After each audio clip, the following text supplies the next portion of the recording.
Welcome to రవికిరణాలు. ముందుగా headlines చూద్దాం.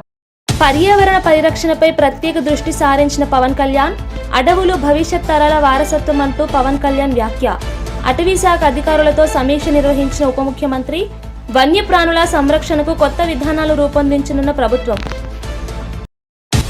నేను రౌడీజం చేయను అని స్పష్టత ఇచ్చిన ఎమ్మెల్యే కడియం శ్రీహరి. ప్రజాసేవే లక్ష్యమంటూ నైతికతపై కడియం శ్రీహరి వ్యాఖ్య. సెటిల్మెంట్లు నా మార్గం కాదని స్పష్టత. 30 ఏళ్ల రాజకీయ జీవితం విలువలతోనే సాగిందన్న శ్రీహరి. కర్నూలు బస్సు ప్రమాదం, బాధిత కుటుంబాలకు అండగా ఉంటానన్న మంత్రి రాంప్రసాద్. ఇది ప్రమాదం మాత్రమే, వైఫల్యం కాదని మంత్రి స్పష్టత. మృతుల కుటుంబాలకు తక్షణ సాయం అందించనున్న ప్రభుత్వం. రవాణా భద్రత మెరుగుపరిచే దిశగా చర్యలు ప్రారంభం. ఆస్ట్రేలియాలో పెట్టుబడిదారులను ఆకర్షించిన మంత్రి నారా లోకేష్. ఆంధ్రప్రదేశ్ను గ్లోబల్ పవర్ హౌస్ గా తీర్చిదిద్దుతామని లోకేష్ ధీమా. $117 బిలియన్ పెట్టుబడులు సాధించిన రాష్ట్రమని లోకేష్ కితాబు. ఆధునిక సాంకేతికతతో రాష్ట్రాభివృద్ధికి కొత్త దిశలో అడుగులు. జూబ్లీహిల్స్ లో కాంగ్రెస్ ప్రచార హోరు. నవీన్ యాదవ్ గెలిస్తే ప్రజలే గెలుస్తారని మంత్రి పొన్నం పిలుపు. ఇంటింటి ప్రచారంలో ఉత్సాహం నింపిన పొన్నం ప్రభాకర్. ఉచిత బస్సు, ఉచిత విద్యుత్ పథకాలు ప్రజలకు మేలు చేస్తున్నాయన్న వ్యాఖ్య. ఎమ్మెల్యే కడియం శ్రీహరి తన రాజకీయ జీవితం గురించి స్పష్టమైన వివరణ ఇచ్చారు. నేను 30 ఏళ్లుగా రాజకీయాల్లో ఉన్నా ఎప్పుడూ రౌడీజం, సెటిల్మెంట్లు, బెదిరింపులు చేయలేదు అని స్పష్టం చేశారు. కొండా సురేఖ ఘటనపై మాట్లాడుతూ ఆ ఎపిసోడ్ ముగిసింది, ఇక ఆ ఇష్యూపై మాట్లాడను అన్నారు. ప్రజాసేవే తన లక్ష్యమని పేర్కొన్నారు. గత 3 దశాబ్దాలుగా ప్రజల నమ్మకాన్ని గెలుచుకున్నానని, రాజకీయాల్లో విలువలు, నిబద్ధతే తన బలమని తెలిపారు. ప్రజల కోసం సమయాన్ని కేటాయించడం, అభివృద్ధి కార్యక్రమాలు అమలు చేయడం తప్ప మరో అజెండా లేదని చెప్పారు. రాజకీయాల్లో నైతికత తగ్గిపోతుందని వ్యాఖ్యానించారు. నిజాయితీతో పనిచేస్తే ప్రజల ఆదరణ లభిస్తుందని చెప్పారు. ఈ వ్యాఖ్యలు తెలంగాణ రాజకీయాల్లో చర్చనీయాంశమయ్యాయి.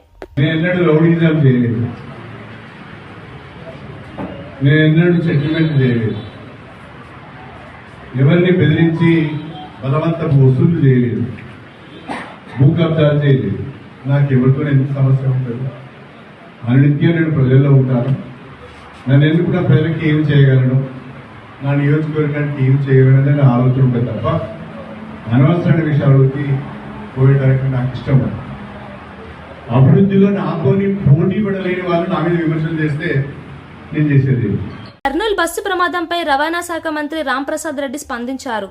మా ముందు ఉన్న తక్షణ కర్తవ్యం ప్రయాణికులను గుర్తించడం అని అన్నారు. తెలంగాణ, కర్ణాటక రవాణా శాఖ మంత్రులతో టచ్లో ఉన్నామని తెలిపారు. ఇది కేవలం ప్రమాదం మాత్రమే, ప్రభుత్వ వైఫల్యం కాదు అని స్పష్టం చేశారు. ప్రమాదానికి గురైన బస్సుకు ఆల్ ఇండియా పర్మిట్ ఉందని, ఏ రాష్ట్రంలోనైనా తిరగొచ్చని వివరించారు. ఇప్పటికే 19 మృతదేహాలను గుర్తించాం. బాధిత కుటుంబాలకు ప్రభుత్వం అండగా ఉంటుంది అన్నారు.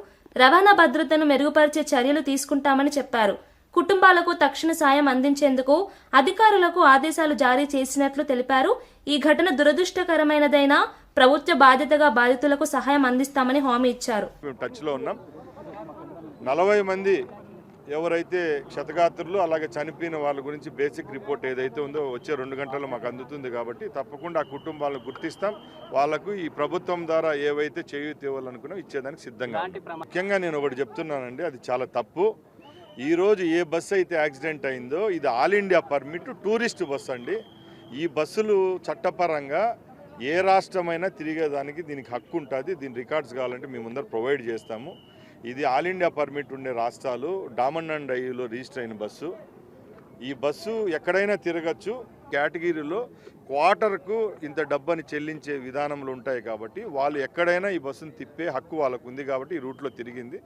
ముఖ్యంగా దీంట్లో దాపరికం ఏం లేదు. యాక్సిడెంట్ జరిగిన టైము అది చాలా ముఖ్యం. ఎందుకంటే మొన్న వైజాగ్లో 100 మంది ప్రయాణించే గవర్నమెంట్ ఏదైతే మన సిటీలో తిరిగి ఇంటర్సిటీ బస్సు ఉంటుందో దాంట్లో ఫైర్ వస్తే వితిన్ 45 నిమిషాల లోపల 100 మంది ప్రయాణికులు కిందికి దిగారండి. అది టైం జరిగింది మార్నింగ్ 8:30కి జరిగింది. ఆ టైం ముఖ్యం. అలాగే ఆ బస్సు యొక్క డిజైన్, ఆర్డినరీ బస్సులో ఒక విధంగా డిజైన్ చేస్తారు, స్లీపర్ బస్సులో ఒక విధంగా డిజైన్ ఇది స్లీపర్ బస్సు డిజైనింగ్ కూడా ఏదో మేమిచ్చేది కానీ మార్త్ గైడ్లైన్స్ పరంగా సెంట్రల్ గవర్నమెంట్ వాళ్ళ నేతృత్వంలో డిజైన్ ఇచ్చిన బస్సులనే పర్మిట్ ఇస్తాము, దానికి చలానాలు డబ్బులు కట్టడం జరుగుతూ ఉంది. కాబట్టి అలా ఎక్కడ గవర్నమెంట్ ల్యాబ్స్ అయితే లేదు, ఇదైతే కేవలం ప్రమాదం మాత్రమే. ఈ ప్రమాదానికి సంబంధించి ఏ విధంగా జరిగిందో అతి కొద్ది గంటల్లోనే మీ దృష్టికి తీసుకుంటాం. ఇప్పటికే 19 డెడ్ బాడీస్ రికవర్ చేయడం జరిగింది. ఇక్కడే తక్షణమే వాళ్లకు ఏదైతే DNA టెస్ట్ ఏదైతే ఉంటే అది కూడా చేస్తున్నాం. అలాగే ఈ బస్సు టికెట్ బుకింగ్ అప్పుడు మా దగ్గర డేటా ఉంటుంది, వాళ్ళ ఫోన్ నెంబర్స్ కూడా ఉన్నాయి, అవి కూడా ట్రేస్ చేస్తున్నారు మా ఇంటెలిజెన్స్ వాళ్ళు.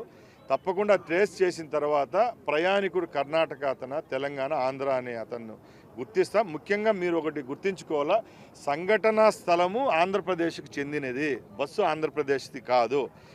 మేము నైతిక బాధ్యతగా మా శాసనసభ్యులు, మా ముఖ్యమంత్రి గారు మేము ఇక్కడికి రావడము మన ప్రదేశంలో ఇది జరిగింది కాబట్టి దీనికి బాధ్యత వహిస్తూ వీళ్ళందరికీ మంచి చేసే విధంగా మేము ముందుకెళ్తాం. ఇప్పటికే గన్నవరం మండలం కొండపావులూరులోని NADM సౌత్ క్యాంపస్ లో అటవీ శాఖ అధికారుల రాష్ట్ర స్థాయి వర్క్ షాప్ లో ఉప ముఖ్యమంత్రి పవన్ కళ్యాణ్ పాల్గొన్నారు. అటవీ సంరక్షణ, పర్యావరణ పరిరక్షణ, వన్యప్రాణుల సంరక్షణపై అధికారులతో సమీక్ష జరిపారు. భవిష్యత్ కార్యాచరణలో భాగంగా సుస్థిర అభివృద్ధి లక్ష్యాలను చేరుకోవడం కోసం చిత్తశుద్ధితో పనిచేయాలని అధికారులకు సూచించారు. అడవులను కేవలం సంపదగా కాకుండా భవిష్యత్ తరాల వారసత్వంగా చూడాలని సూచించారు. పర్యావరణ సమతౌల్యం కాపాడడంలో అటవీశాఖ పాత్ర కీలకమని అన్నారు. ప్రజల్లో అవగాహన పెంపొందించేందుకు ప్రచార కార్యక్రమాలు నిర్వహించాలని సూచించారు. అటవీ సంపద రక్షణకు కొత్త విధానాలు రూపొందించనున్నట్లు వెల్లడించారు. Who has kindly consented to inaugurate this two-day workshop? Sir, welcome, sir. I welcome Sri P. Mallikarjun. Jubilee hills నియోజకవర్గంలోని యూసుఫ్ కూడా వెంగళరావు నగర్ ఇక్రిసాట్ కాలనీలో కాంగ్రెస్ అభ్యర్థి నవీన్ యాదవ్ కు మద్దతుగా మంత్రి పొన్నం ప్రభాకర్ ఇంటింటి ప్రచారం నిర్వహించారు. ST corporation chairman Bellaiah Nayak, Sanjay Goud తదితరులు పాల్గొన్నారు. ఈ సందర్భంగా మంత్రి మాట్లాడుతూ కాంగ్రెస్ ప్రభుత్వం అందిస్తున్న 200 యూనిట్ల ఉచిత విద్యుత్, ఆర్టీసీ ఉచిత బస్సు ప్రయాణం వంటి పథకాలు ప్రజలకు మేలు చేస్తాయి అన్నారు. కాంగ్రెస్ అభ్యర్థి స్థానికుడని, ప్రజల సమస్యలు తెలుసుకున్నవాడని చెప్పారు. అభివృద్ధి, సంక్షేమ పథకాలతో రాష్ట్రం ముందుకు సాగుతోందని తెలిపారు. ప్రజలు నవీన్ యాదవ్ కు మద్దతు ఇవ్వాలని కోరారు.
అన్న శివాన జరా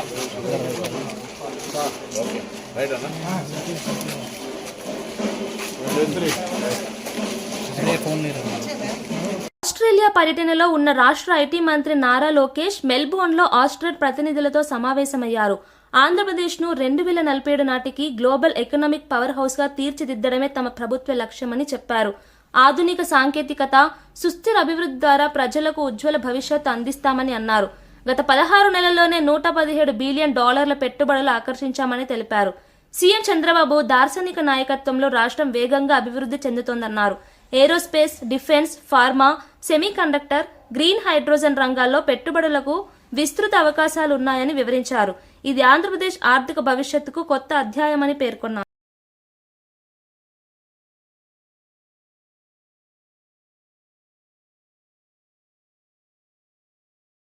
బీర్ల ఐలయ్య బీఆర్ఎస్ అధినేత కేసీఆర్ పై ఘాటు వ్యాఖ్యలు చేశారు. దళితులు, బడుగు బలహీన వర్గాలు ఓటు వేసి గెలిపిస్తేనే గతంలో సీఎం అయ్యాడు, కానీ ఇప్పుడు ప్రజల నమ్మకం కోల్పోయాడు అన్నారు. కేసీఆర్ రాజకీయం కుంభకర్ణుల్లా ఉంది, 6 నెలలు తిని 6 నెలలు నిద్రపోతాడంటూ ఎద్దేవా చేశారు. ఆయన ఫామ్ హౌస్ లో చెట్టు కింద కూర్చుని రాజకీయాలు చేస్తున్నాడని ఆరోపించారు.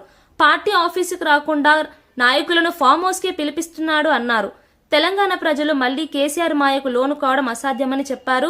ప్రస్తుత కాంగ్రెస్ ప్రభుత్వం ప్రజలకు చేరవుతోందని, రేవంత్ నేతృత్వంలో తెలంగాణలో కొత్త దశ ప్రారంభమైందని పేర్కొన్నారు. బీఆర్ఎస్ పతనం ప్రారంభమైందని వ్యాఖ్యానించారు. మైనార్టీ బీసీ ప్రజలంతా 2 దఫాలుగా ఓట్లేసి ముఖ్యమంత్రిని చేస్తే తెలంగాణ ఎస్సీ ఎస్సీ మైనార్టీ బీసీలతో ముఖ్యమంత్రి అయి తెలంగాణ ప్రజలకు ఒరగబెట్టింది లేదు. తెలంగాణను సర్వనాశనం చేసి ఒక దొరపాలన చేసినటువంటి కేసీఆర్కు తెలంగాణ ప్రజలు బుద్ధి చెప్పి ఫామ్ హౌస్లో కూర్చున్నా ఇంకా దొర అహంకారం తగ్గలేదు. ఫామ్ హౌస్లో కుంభకర్ణం లెక్క 6 నెలలు తిని 6 నెలలు పడినట్టుగా చెట్టు కూర్చేసుకొని కూర్చొని ఫామ్ హౌస్ నుంచే ఇలా పరిపాలన, ఆయన పార్టీ పరిపాలన అనిపిస్తున్నాడు. కనీసం వాళ్ళ పార్టీ ఆఫీస్కి వచ్చి చర్చ చేసే దిక్కు దివ్వం లేదు. పార్టీ నాయకులనే ఫామ్ హౌస్ పిలుచుకొని ఫామ్ హౌస్ నుంచి నువ్వు జూబ్లీసి అభ్యర్థి, మా అభ్యర్థి గెలుస్తాడని చెప్తున్నావు. అసలు మీ అభ్యర్థికి డిపాజిట్ అని వస్తుందా? ఒక బీసీ బిడ్డ, యాదవ్ బిడ్డ నవీన్ యాదవ్కు కాంగ్రెస్ పార్టీ టికెట్ ఇస్తే ఇలా జూబ్లీస్ ప్రజలంతా కూడా బ్రహ్మరథం బట్టి సుమారు 70-80 వేల తోటి గెలిపిస్తామని చెప్పి జేజేలు పలుకుతుంటే మా నవీన్ యాదవ్ మా అభ్యర్థిని రౌడీ షీటర్ అంటున్నావు. మరి నీ కొడుకు కేటీఆర్ ఇలా సల్మాన్ ఖాన్ అనే ఒక రౌడీ షీటర్ను, 32 కేసులు ఉన్నటువంటి రౌడీ షీటర్ను ఇలా పార్టీలో చేర్చుకున్న నీతి మీది. ఇలా మా అభ్యర్థి మీద ఒక్క రౌడీ షీటర్ చూపించు. ప్రజలకు అన్ని విధాలు అందుబాటులో ఉండి ప్రజలకు సేవ చేస్తున్నటువంటి నవీన్ యాదవ్కు కాంగ్రెస్ పార్టీ టికెట్ ఇచ్చింది. ఇలా తెలంగాణ బీసీ బిడ్డలను అగౌరవపరిచే విధంగా ఇలా వ్యాఖ్యలు చేసిన కేసీఆర్కు బుద్ధి చెప్పాలి. తెలంగాణలో బీసీ, ఎస్టీ, ఎస్సీ మైనార్టీలు కూడా ఈ కేసీఆర్ దొర అహంకారాన్ని వంచి చూపించాలంటే 1,00,000 మెజార్టీ తోటి నవీన్ యాదవ్ గెలిపించాలి. ఇలా కేసీఆర్ జూబ్లీస్ మేము గెలుస్తామంటున్నావు. ఏ ముఖం పెట్టుకొని గెలుస్తావు? నువ్వు చేసిన పనేంది? నీకు తెలంగాణ ప్రజలు ప్రతిపక్ష హోదా ఇస్తే 2 సంవత్సరాలుగా ఇలా అసెంబ్లీకి రావు, ప్రతిపక్ష హోదా నిర్వహించక ఫామ్ హౌస్కే పరిమితమైన. అధికారం ఉన్నప్పుడు ఫామ్ హౌస్లో పట్టుకుంటావు, అధికారం పోయి ప్రతిపక్ష నాయకున్న ఫామ్ హౌస్లో ఉంటావు. ఇలా ఫామ్ హౌస్ నుంచే ఈ రకంగా మాట్లాడడం సిగ్గుచేటు. బీసీ అంటే అంత చిన్న చూపా మీకు? బీసీ బిడ్డల కాంగ్రెస్ పార్టీ 42% రిజర్వేషన్ ఇస్తే దానిపైన మాట్లాడే అర్హత లేదు నీకు. బీసీలకు ఏ రకంగా నువ్వు న్యాయం చేస్తున్నావో చెప్పాలి. ఇలా టీఆర్ఎస్ పార్టీలో ఉన్నటువంటి బీసీ ఎమ్మెల్యేలు, బీసీ మాజీ మంత్రులు తలసాని శ్రీనివాస్ యాదవ్ గారు, శ్రీనివాస్ గౌడ్ గారు, అదేవిధంగా అందులో ఉన్న బీసీ ఎమ్మెల్యేలు మీరు ఆలోచన చేయాలి. కాంగ్రెస్ పార్టీ బీసీ బిడ్డకు ఇలా కాంగ్రెస్ పార్టీ ఎమ్మెల్యేగా బీఫామ్ ఇస్తే రౌడీ షీటర్ అని చెప్పి బీసీలను అగౌరవపరుస్తున్నటువంటి కేసీఆర్ కు బీసీ, ఎస్టీ, ఎస్సీ మైనార్టీలంతా కూడా జూబ్లీ ఎలక్షన్ లో బుద్ధి చెప్పాలి. తప్పకుండా తెలంగాణ ప్రజలు ఏదైతే కేసీఆర్ ను ఫామ్ హౌస్ పరిమితం చేసిన కేసీఆర్ అహంకారం తగ్గలే. ఒకరికి బావా, ఒకరికి బామ్మార్ది కాంగ్రెస్ పార్టీ అభ్యర్థి మీద దుష్ప్రచారం చేస్తున్నారు. మరి ఒక బీసీ బిడ్డ ఎమ్మెల్యే కాకూడదా? బీసీ బిడ్డ కాంగ్రెస్ పార్టీ బీఫామ్ ఇస్తే చూసి ఓర్వలేక ఈ రకంగా చిల్లర మల్లర మాట్లాడుతున్న కేసీఆర్, నీకు తెలంగాణ ప్రజలు కర్రు కాల్చి వాత పెట్టినా మీ బుద్ధి మారలేదు. ఈ రకంగా బీసీ బిడ్డలను అవమానపరిచి బీసీ బిడ్డల మీద మీరు ఈ రకంగా అనిష్ట వ్యాఖ్యలు చేస్తే రేపు గ్రామాలలో తిరగని తస్మాత్ జాగ్రత్త. ఇప్పటికైనా ఆ దొరపోకడు, దొర అహంకారం తగ్గించుకొని మా నవీన్ యాదవ్కు, మా బీసీ బిడ్డలకు క్షమాపణ చెప్పాలని చెప్పి కేసీఆర్ డిమాండ్ చేస్తా ఉన్నాం. హైదరాబాద్ గన్ పార్క్ లో గో రక్షకుడు ప్రశాంత్ పై దాడిని ఖండిస్తూ బీజేపీ ఆధ్వర్యంలో డీజీపీ కార్యాలయ ముట్టడిలో ఎంపీ ఈటెల రాజేందర్ మాట్లాడారు. కాంగ్రెస్ ప్రభుత్వం అధికారంలోకి వచ్చిన తర్వాత లా అండ్ ఆర్డర్ పూర్తిగా కూలిపోయింది, గన్ కల్చర్ పెరిగింది అన్నారు.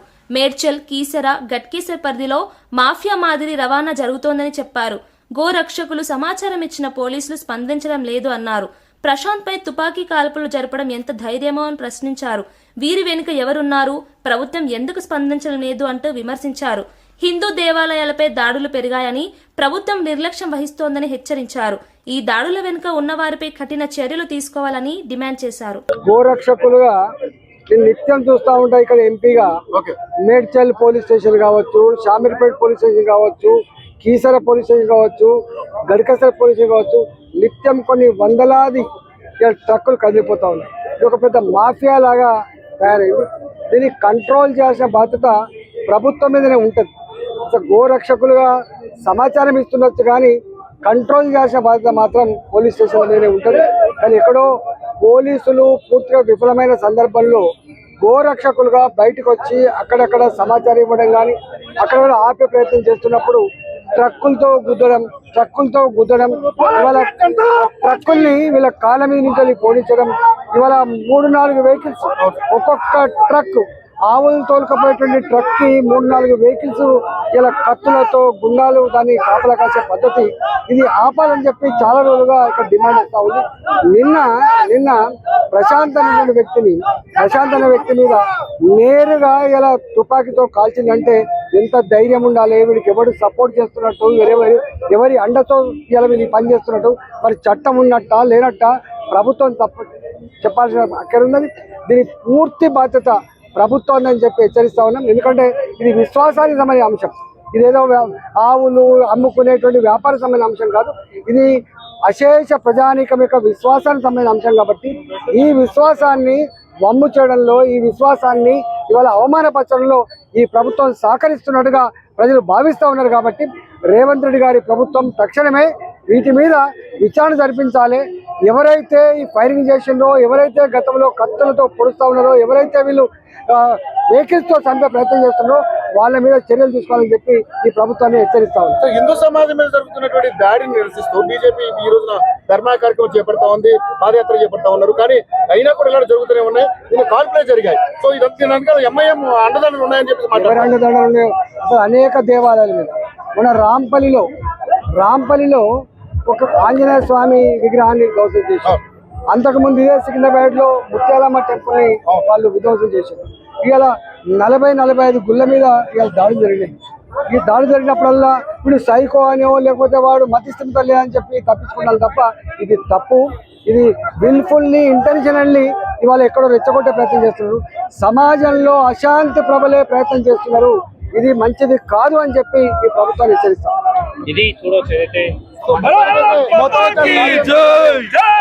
కర్నూలు బస్సు ప్రమాదంపై ప్రొఫెసర్ డాక్టర్ కేఏ పాల్ తీవ్ర ఆగ్రహం వ్యక్తం చేశారు. ఈ భయంకరమైన మరణాలకు బాధ్యత వహించాల్సింది ప్రభుత్వం అన్నారు. ప్రమాదానికి కారణమైన బస్సు యజమాని వినోద్ కుమార్ ను వెంటనే అరెస్ట్ చేయాలని డిమాండ్ చేశారు. అన్ని కావేరీ బస్సులను తక్షణమే నిలిపివేయాలి అని సూచించారు. తన పని చేయని అధికారులను సస్పెండ్ చేయాలని, భవిష్యత్తులో ఇటువంటి విషాదాలు జరగకుండా చర్యలు తీసుకోవాలని ప్రభుత్వానికి విజ్ఞప్తి చేశారు. ప్రజల ప్రాణాలను కాపాడే బాధ్యత రాష్ట్రానికి ఉంది, కానీ నిర్లక్ష్యం వల్ల ప్రాణాలు కోల్పోతున్నారు అని ఆవేదన వ్యక్తం చేశారు. ఆయన వ్యాఖ్యలు సామాజిక మాధ్యమాల్లో చర్చనీయాంశమయ్యాయి. వారి కుటుంబాలకి శాంతి కలగాలని ప్రార్థిస్తున్నారు. ఒక దాదాపు 12-15 మంది బ్రతికి బయటపడ్డారు. వారు చెప్తున్న ఘటనలు చూస్తుంటే షాక్ అవుతాం. కానీ ఈ రాజకీయ నాయకులు మాత్రం పట్టించుకోరు. ఆర్టీఓ రోడ్ ట్రాన్స్పోర్ట్ ఆఫీసర్స్ పట్టించుకోరు, బ్రేక్ ఇన్స్పెక్టర్స్ పట్టించుకోరు. 16 చలానాలు కట్టకుండా ఉన్న ఆ కావేరీ బస్సుకి 221 బస్సులు ఇమీడియట్ గా సీజ్ చేయాలి. ఆ ఓనరు ఎక్కడున్నాడో వినోద్ కుమార్ ని ఇమీడియట్ గా అరెస్ట్ చేయాలి. చనిపోయిన కుటుంబానికి 2 లక్షలు ప్రకటించడం కాదు ప్రధానమంత్రి, కనీసం ఓనర్ ద్వారా ₹1 కోటి ఇప్పించాలి. ఇలాంటి యాక్సిడెంట్లు జరగకుండా ఉండాలంటే అసెంబ్లీలో, పార్లమెంట్లో మంచి చట్టాలు తీసుకురావాలి. ఎయిర్ ఇండియా యాక్సిడెంట్ అయినప్పుడు అహ్మదాబాద్లో 261 మంది చనిపోతే, అరే బాబు ఎయిర్ ఇండియన్ మినిస్టర్ రాజీనామా చేయాలంటూ ఒక్కడ పట్టించుకోలేదు సరికదా, అవార్డులు ఇస్తున్నారు వీళ్ళకి. పొలిటికల్ రాజకీయ కరప్షన్ ద్వారా ఈ దేశం సర్వనాశనం అవుతుంది, మనిషికి విలువ లేకుండా పోతుంది. ప్రశ్నించిన వాళ్ళని నోరు మూయించడానికి ప్రయత్నిస్తున్నారు. ఈ బస్సు ఓనర్స్ రాజకీయ నాయకులకి, ఆఫీసర్స్ కి ఇచ్చినంత డబ్బు ఇచ్చి తప్పించుకుంటున్నారు. చూద్దాం వీరిని అరెస్ట్ చేస్తారా చేయరా, చట్టాలు మార్చుతారా మార్చరా, ₹1 ఇస్తారా ఎవరా. ప్రతి మీడియా మిత్రులు ఈ వీడియోని షేర్ చేసి, ఇలాంటి ఘటనలు 100, 1000 జరుగుతున్నాయి. మనిషికి విలువ లేదు. అదే దేశాల్లో, ముఖ్యంగా అమెరికా, వెస్టర్న్ కంట్రీస్ లో ఒక కాఫీ హాట్ గా ఉంది కాలిపోయారంటే 25 కోట్ల రూపాయలు ఇచ్చారు. మనకి 2 లక్షలు ప్రకటిస్తారు, తర్వాత మర్చిపోతారు. కుటుంబాలను పట్టించుకోరు. రోడ్ల మీద అన్ని రకాల ప్రజలకి, అంటే మనకి, మన బ్రతుకులకి విలువ లేదు, వాళ్ళకుంది. చూసారా, కరోనా వచ్చినప్పుడు కోట్ల మంది చనిపోతే ఎవరైనా పట్టించుకున్నారా? వాళ్ళకి కాంపెన్సేషన్ ఇచ్చారా? ఇప్పించారా ఎవరితోనైనా? అంతే. మార్పు రావాలి, ఆ మార్పు మనమే తేవాలి. ఈ వీడియో అందరికీ షేర్ చేయండి. కర్నూలు జిల్లాలో జరిగిన ఘోర బస్సు ప్రమాదంపై హోంమంత్రి అనిత మీడియాతో మాట్లాడారు. ఈ ప్రమాదంలో 19 మంది ప్రాణాలు కోల్పోయారు, వారిలో 2 చిన్నారులున్నారు అన్నారు. కర్నూలు వ్యాస్ ఆడిటోరియంలో మంత్రి రాంప్రసాద్ రెడ్డితో కలిసి ప్రెస్ మీట్లో మాట్లాడుతూ మొత్తం 16 ప్రత్యేక బృందాలతో అన్ని కోణాల్లో దర్యాప్తు జరుగుతోంది అన్నారు. మృతుల కుటుంబాలకు ఆర్థిక సాయం అందిస్తామని తెలిపారు. బాధితులను గుర్తించే ప్రక్రియ కొనసాగుతోందని వివరించారు. ఈ ఘటన పునరావృతం కాకుండా తక్షణ చర్యలు తీసుకుంటామన్నారు. పోలీసులు, రవాణా శాఖతో సమన్వయం సాధించి బస్సు భద్రతా నిబంధనలు కఠినతరం చేయనున్నట్లు తెలిపారు. అన్ని కోణాల నుంచి కూడా, ఎందుకంటే ఇదేదో ఇలా జరిగిందని వదిలేయలేదు. 16 ఫోరెన్సిక్ టీములు పెట్టామంటేనే ఒకసారి అర్థం చేసుకోండి. అందులో 4 టీమ్స్ ఎక్స్క్లూజివ్లీ దీని గురించే, అది ఇన్సిడెంట్ ఎలా జరిగింది, ఇన్సిడెంట్ జరగడానికి కారణం ఏంటి, ఎక్కడ స్టార్ట్ అయింది, ఇవన్నీ కూడా చాలా క్లియర్ గా బయటకు వస్తాయి. ప్రతి ఒక్కరి మీద కూడా చర్యలు ఉంటాయి. ఆల్రెడీ కేసెస్ కూడా ఫైల్ అయింది. కేంద్రపాలిత ప్రాంతాల్లో కొన్న తర్వాత ఈ విధంగా స్టేట్ లో మెట్రోపాలిటన్ సిటీస్ లో ట్రావెల్ చేస్తూ ఉన్నారు. ఎందుకంటే యూటీస్ లో వెహికల్స్ కాస్ట్ చాలా తక్కువగా ఉంటుంది. తర్వాత వాటికి సరైనటువంటి ఆధారాలు లేవు. ఆధారాలు లేకున్నా అధికారులు కూడా మామూలు మాయలు ఉంటూ యథేచ్ఛగా ఈ వెహికల్స్ రోడ్డు మీదకి రావడం వల్ల ఇలా జరుగుతూ ఉన్నాయి అనేది పబ్లిక్. ఇప్పుడు ఇన్సిడెంట్ జరిగింది కాబట్టి చాలా వస్తాయి, నేను కాదని చెప్పట్లేదు, నేను అది కాదు. ఆల్రెడీ దీనికి సంబంధించి చూసుకుంటే మొత్తం ఆల్ ఇండియా పర్మిట్ ఉంది, ఫిట్నెస్ సర్టిఫికేట్స్ ఉన్నాయి, అన్ని కూడా ఉన్నాయి ఇందులో. సో ఎందుకు జరిగింది, ఏం జరిగింది, మీరు అన్న కోణంలో కూడా మేము ఈ రోజు దర్యాప్తు చేయడానికి సిద్ధంగా ఉన్నాం. అన్ని కోణాల్లోని దర్యాప్తు చేయమని గౌరవ ముఖ్యమంత్రి గారు ప్రత్యేకంగా దీని మీద ఆదేశించారు. ఈ రోజు మమ్మల్ని అందరినీ హుటాహుటిని ఇక్కడికి పంపించడంలోనే దీన్ని సీరియస్ గా, ఎంత సీరియస్ గా రాష్ట్ర ప్రభుత్వం తీసుకున్నదన్న విషయం కూడా మీరు గ్రహించుకోవాలి. సినిమా కార్మికుల సంక్షేమం కోసం తెలంగాణ ప్రభుత్వం ఏర్పాటు చేసిన కమిటీ తొలి సమావేశం లేబర్ కమిషనర్ కార్యాలయంలో జరిగింది. కమిషనర్ దాన కిషోర్ అధ్యక్షతన జరిగిన ఈ సమావేశంలో ఎఫ్టీసీ చైర్మన్ దిల్రాజు, నిర్మాత Supriya, film chamber secretary Damodara Prasad, federation అధ్యక్షుడు అనిల్ కుమార్ వల్లభనేని, కార్యదర్శి అమ్మిరాజులు పాల్గొన్నారు.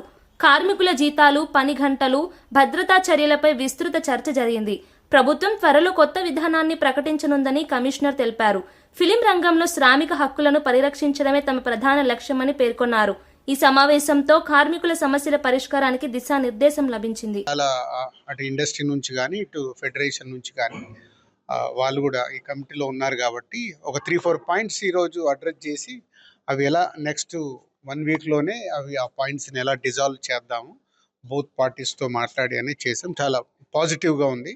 నెక్స్ట్ వీక్లో వీటి మీద కన్క్లూజన్ వస్తుంది. కర్నూలు జిల్లాలో జరిగిన బస్సు ప్రమాదం పట్ల తెలంగాణ ముఖ్యమంత్రి రేవంత్ రెడ్డి తీవ్ర దిగ్భ్రాంతి వ్యక్తం చేశారు. ఈ ఘటనలో 19 మంది ప్రాణాలు కోల్పోవడం చాలా బాధాకరమని అన్నారు. మృతుల కుటుంబాలకు ప్రగాఢ సంతాపం తెలిపారు. ఈ ప్రమాదంపై వెంటనే ఆంధ్రప్రదేశ్ ప్రభుత్వంతో సంప్రదించి అవసరమైన సహాయ చర్యలు తీసుకోవాలని రాష్ట్ర అధికారులకు ఆదేశించారు. ప్రధాన కార్యదర్శి, డీజీపీతో కూడా రేవంత్ ఫోన్ ద్వారా మాట్లాడారు. గద్వాల్ కలెక్టర్, ఎస్పీని ఘటనా స్థలానికి వెళ్లి పరిస్థితిని పర్యవేక్షించాలని ఆదేశించారు. ప్రజల ప్రాణాలు అమూల్యమైనవి, ఇటువంటి ఘటనలు జరగకుండా చర్యలు తీసుకుంటామన్నారు. బాధిత కుటుంబాలకు సహాయ నిధులు అందించేందుకు ప్రత్యేక బృందాన్ని నియమించారు. ఈ ఘటనతో 2 రాష్ట్రాల ప్రభుత్వాలు సన్నద్ధంగా స్పందించాయి. డ్రైవరు అక్కడ కాలిపోతున్నట్టుంది మ్యామ్, బస్సు కాలుతుంది అక్కడ. సరే గబగబా ఏదైనా హెల్ప్కి వెళ్దాము, అసలు ఏమన్నా పోలీసులు వచ్చారా లేదా అని నేను గబగబా కారు దిగి వెళ్ళానండి. వెళ్ళేసరికి బస్సు తగలబడిపోతుంది. కొంతమంది కింద కూర్చుని ఏడుస్తున్నారు, ఎవరెవరు ఉన్నారని ఏడుస్తున్నారు, కొంతమంది టెన్షన్ పడుతున్నారు, ఇలా ఉన్నారు. ఆ బస్సుకు సంబంధించిన వాళ్ళు అలా వాళ్ళ పరిస్థితి అలా ఉంది. ఇంకా మిగిలిన వాళ్ళ ఫోన్లు అన్నీ కూడా పాప అందులో కాలిపోయాయి. చాలా మంది దగ్గర ఏమీ బయటకు వచ్చిన వాళ్ళ దగ్గర ఏమీ రాలేదు.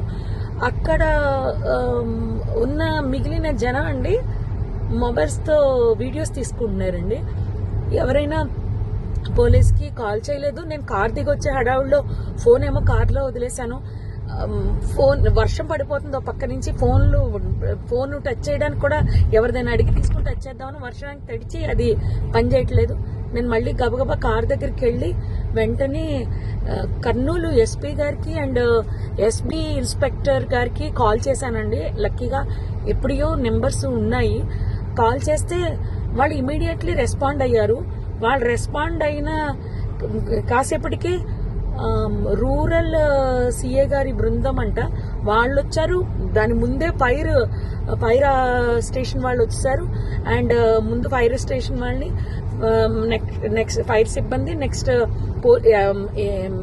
అంబులెన్స్, పోలీస్ వారు వీళ్ళందరూ వచ్చేసారండి. అప్పటికే ఒక ప్రైవేట్ వెహికల్ ఒక 6గురిని హాస్పిటల్ పంపించారు. నాతో ఇంకొక అతను ఎవరో హరీష్ అంట, ధర్మవరానికి చెందిన అతను. పాపం చాలా మంచి వ్యక్తి ఆయన కూడా. ఆయన ఒక 6గురిని ప్రైవేట్ వెహికల్ ఎక్కించి పంపించారు. తర్వాత వీళ్ళు వచ్చాక ఒక 5గురిని అంబులెన్స్ లో ఎక్కించడం జరిగింది. ఆయన తీసుకెళ్లారండి. ఆ తర్వాత ఈ లోపలనే మొత్తం ఎస్పీ గారు, పోలీస్ సిబ్బంది అందరూ వచ్చేసారు. అసలు ఆ మాంసపు ముద్దలు కాదండి, నిజం చెప్పాలంటే చాలా దారుణం అది. అస్థిపంజరాలు అలా సీట్లలోనే చూసేసరికి అసలు నాకైతే వల్ల కాలేదు. ఎవరైనా ఫ్యామిలీ అండి, చాలా ఆ ఫ్యామిలీ ఎంత బాధపడుతూ ఉంటారు. నేను అది తట్టుకోలేకపోయాను. వస్తూ అక్కడ ఆంజనేయ స్వామి గుడి దగ్గర ఆగిపోయి నదిలో మునగడం జరిగింది. నిజం చెప్పాలంటే చాలా బాధాకరం అండి. ఎవరు కాపాడడానికి అవకాశం లేదు. నిజం చెప్పాలంటే పోలీసులు రాకపోయింటే చాలా ఇబ్బంది పడిపోదాము. హెవీ ట్రాఫిక్ అండి. పోలీసులు లోపలికి రావడానికి బయటకి కూడా ఉండకపోను. ఇన్ఫర్మేషన్ ఇవ్వడంతో క్లియర్ చేసుకుంటూ వస్తూ మొత్తం లోపలికి వచ్చారు. అంతా ఆఫ్ చేశారు, మంటలు ఆఫ్ చేశారు. జరిగింది అయితే ఇదండి. ఆ బస్ కిందనే బైక్ ఉండిపోయింది. ఆ బైక్ ని కొట్టేస్తే బైక్ అతను చనిపోయి రోడ్డు పక్కకి పడిపోయాడు. మళ్ళీ ఆ బైక్ మాత్రం బస్ కిందకి వెళ్ళిపోయిందండి. అర్థమైపోయింది ఇది సార్ జరిగింది. బీహార్ అసెంబ్లీ ఎన్నికల ప్రచారంలో ప్రధాని నరేంద్ర మోదీ పాల్గొన్నారు. సమస్తీపూర్ జిల్లా కర్పూరి గ్రామంలో జరిగిన భారీ సభలో మాట్లాడుతూ యువతకు సాధికారత కల్పించడం మా కూటమి ప్రధాన ధ్యేయమన్నారు. నితీష్ కుమార్ నాయకత్వంలో ఎన్డీఏ అన్ని రికార్డులను బద్దలు కొడుతుంది. ఈ ఎన్నికల్లో ఘన విజయం సాధిస్తుందని నమ్మకమని పేర్కొన్నారు. అభివృద్ధి, సుస్థిర పాలన ద్వారానే ప్రజల విశ్వాసం లభిస్తుందని అన్నారు. దేశ భవిష్యత్తు యువత చేతుల్లోనే ఉంది అని పిలుపునిచ్చారు. బీహార్ అభివృద్ధి కోసం విద్య, ఉపాధి, పరిశ్రమ రంగాల్లో విప్లవాత్మక మార్పులు తీసుకురావడమే తమ లక్ష్యమని తెలిపారు. ప్రజల నమ్మకంతో ఎన్డీఏ కూటమి తిరిగి అధికారంలోకి వస్తుందని మోదీ ధీమా వ్యక్తం చేశారు.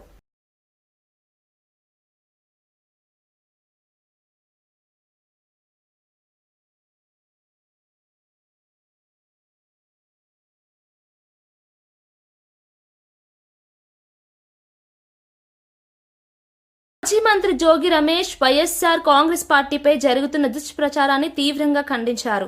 మనపై విషం చిమ్ముతూ వ్యక్తిత్వ హననం చేస్తున్నారు అన్నారు. చట్టం తమ చేతుల్లో ఉందని భావించి ఇష్టం వచ్చినట్లు ప్రవర్తిస్తున్నారు అని విమర్శించారు. ఐవీఆర్ఎస్ కాల్స్ ద్వారా దుష్ప్రచారం చేస్తున్న వారిపై చర్యలు తీసుకోవాలని డిమాండ్ చేశారు. ప్రజల నమ్మకాన్ని దెబ్బతీసే ప్రయత్నం ఇది, కానీ సత్యం ఎప్పుడు నిలబడుతుంది అన్నారు. ప్రభుత్వంపై తప్పుడు ఆరోపణలు చేయడం రాజకీయ నైతికతకు విరుద్ధమని పేర్కొన్నారు. నిజాయితీ పాలనకు ప్రజల మద్దతు ఉందని, అసత్యాలతో వైఎస్ఆర్సీపీని ఎవరూ కించపరచలేదు అన్నారు. వ్యవస్థలను దుర్వినియోగం చేస్తున్న వారిని ప్రజలే తిరస్కరిస్తారని రమేష్ హెచ్చరించారు. ఎవరు చేస్తారో తెలీదు, ఏ డిస్ట్రిబ్యూషన్ కమిటీ తెలీదు, ఏ వ్యవస్థ తెలీదు. అన్నిటిని కూడా చట్టాన్ని తమ చెప్పు చేతలు తీసుకుని, చట్టం మా చేతిలో ఉంది కదా, ప్రభుత్వం మా చేతిలో ఉంది కదా, ఏదైనా చేయొచ్చు అని చెప్పేసి చంద్రబాబు నాయుడు కొడుకు కక్ష కట్టి ఈ విధంగా వ్యక్తిత్వ హననం చేసే కార్యక్రమానికి శ్రీకారం చుట్టారు. ఈరోజు డీజీపీ ఆఫీస్కి వచ్చి స్వయంగా మీడియా మిత్రులు ముందు చెప్తా ఉన్నాం. దమ్ము ఉంటే, ధైర్యం ఉంటే ఎవరు చేశారో చెప్పండి, ఎవరు చేయించారో చెప్పండి, దీని మీద విచారణ చేయించండి, నిజాన్ని నిర్భయంగా నిగ్గు తేల్చమని చెప్పేసి మీ ద్వారా అడుగుతా ఉన్నా. ఈ ప్రభుత్వాన్ని, డీజీపీ గారిని అడుగుతా ఉన్నా, సిఐడి సైబర్ క్రైమ్స్ అడుగుతా ఉన్నాం. నిజంగా ఎంత దుర్మార్గం అంటే ఏ వ్యవస్థను వాడుకుంటారో తెలియదు. పరమ కిరాతకుల్లాగా వ్యవస్థల్ని తప్పుదారి పట్టించే క్రమం, టెలికాం వ్యవస్థని తప్పుదారి పట్టించే, ఐటీ సెక్టార్ని తప్పుదారి పట్టించే, ఇన్ఫర్మేషన్ టెక్నాలజీని వాడుకొని, టెలికాం వ్యవస్థను వాడుకొని దీని మీద పూర్తి స్థాయిలో విచారణ జరిపించమని చెప్పేసి పోలీసు అధికారులను కోరుతా ఉన్నాం. బాధ్యులైన వారిని ఎంతటి వారున్నా సరే, ప్రభుత్వంలో ఆఖరికి చంద్రబాబు నాయుడు ఉన్నా సరే, చంద్రబాబు నాయుడు కొడుకు లోకేష్ ఉన్నా సరే, ఇటువంటి తప్పుడు వ్యవస్థల్ని వాళ్ళ చెప్పు చేతల్లో పెట్టుకుని వ్యక్తిత్వ హననం చేసే ఇటువంటి దుర్మార్గమైన క్రీడని పరిశోధించి పోలీసు వ్యవస్థ అరికట్టాలని చెప్పేసి, దీన్ని చేసిన ప్రతి ఒక్కరిని కూడా ఇందులో బాధ్యులను చేసి కేసులు పెట్టాలని చెప్పేసి మీడియా మిత్రుల ద్వారా డిమాండ్ చేస్తా ఉన్నాం. ఈ పాటికే చెప్పా, నా మీద ఒక బురదేశారు చంద్రబాబు నాయుడు ప్రభుత్వం. నేను సిద్ధంగా ఉన్నా, దేనికైనా రెడీగా ఉన్నా. నా వ్యక్తిత్వ హననం మీద, నా వ్యక్తిగత ప్రతిష్టని దిగజార్చే విధంగా చంద్రబాబు నాయుడు ప్రభుత్వం నకిలీ కల్తీ మద్యం దీని నా మీద అంటగట్టాలని, వైఎస్ఆర్ కాంగ్రెస్ పార్టీని ప్రతిష్టని దిగజార్చాలని చెప్పేసి చూసే ఈ ప్రభుత్వానికి, చంద్రబాబు నాయుడికి, లోకేష్ కి చెప్తా ఉన్నాం, దేనికైనా రెడీ, సిద్ధంగా ఉన్నాం. నేను చెప్పిన దానికి ఏ ఒక్కదానికి కూడా ప్రభుత్వం నుంచి, చంద్రబాబు నాయుడు నుంచి కానీ, లోకేష్ నుంచి కూడా ఇంతవరకు స్పందన లేదు. తిరుమల వస్తామన్నాం, దానికి స్పందన లేదు. చంద్రబాబు నాయుడు చెప్పిన తర్వాత వరలరామయ్య చెప్పాడు, ఇది కాదు, తిరుమల కాదు, కనకదుర్గమ్మ గుడి కాదు, లైట్ డిటెక్టర్ టెస్ట్ కాదు, నార్కో ఎనార్ టెస్ట్ రెడీ అని దమ్ముగా చెప్తా ఉన్నా. డీజీపీ ఆఫీస్ ముందు చెప్తా ఉన్నా, నార్కో ఎనాల్. ముగించే ముందు హెడ్లైన్స్ మరోసారి చూద్దాం. పర్యావరణ పరిరక్షణపై ప్రత్యేక దృష్టి సారించిన పవన్ కళ్యాణ్, అడవులు భవిష్యత్ తరాల వారసత్వం అంటూ పవన్ కళ్యాణ్ వ్యాఖ్య. అటవీ శాఖ అధికారులతో సమీక్ష నిర్వహించిన ఉప ముఖ్యమంత్రి, వన్యప్రాణుల సంరక్షణకు కొత్త విధానాలు రూపొందించనున్న ప్రభుత్వం. నేను రౌడీజం చేయను అని స్పష్టత ఇచ్చిన ఎమ్మెల్యే కడియం శ్రీహరి, ప్రజాసేవే లక్ష్యమంటూ నైతికతపై కడియం శ్రీహరి వ్యాఖ్య. సెటిల్మెంట్లు నా మార్గం కాదని స్పష్టత, 30 ఏళ్ల రాజకీయ జీవితం విలువలతోనే సాగిందన్న శ్రీహరి. కర్నూలు బస్సు ప్రమాదం, బాధిత కుటుంబాలకు అండగా ఉంటానన్న మంత్రి రాంప్రసాద్. ఇది ప్రమాదం మాత్రమే, వైఫల్యం కాదని మంత్రి స్పష్టత. మృతుల కుటుంబాలకు తక్షణ సాయం అందించనున్న ప్రభుత్వం. రవాణా భద్రత మెరుగుపరిచే దిశగా చర్యలు ప్రారంభం. ఆస్ట్రేలియాలో పెట్టుబడిదారులను ఆకర్షించిన మంత్రి నారా లోకేష్, ఆంధ్రప్రదేశ్ను గ్లోబల్ పవర్ హౌస్ గా తీర్చిదిద్దుతామని లోకేష్ ధీమా. $117 బిలియన్ పెట్టుబడులు సాధించిన రాష్ట్రమని లోకేష్ కితాబు. ఆధునిక సాంకేతికతతో రాష్ట్రాభివృద్ధికి కొత్త దిశలో అడుగులు. జూబ్లీహిల్స్ లో కాంగ్రెస్ ప్రచార హోరు, నవీన్ యాదవ్ గెలిస్తే ప్రజలే గెలుస్తారని మంత్రి పొన్నం పిలుపు. ఇంటింటి ప్రచారంలో ఉత్సాహం నింపిన పొన్నం ప్రభాకర్, ఉచిత బస్సు, ఉచిత విద్యుత్ పథకాలు ప్రజలకు మేలు చేస్తున్నాయన్న వ్యాఖ్య. ఇవి బులెటిన్ విశేషాలు. మరో బులెటిన్లో మళ్ళీ కలుద్దాం.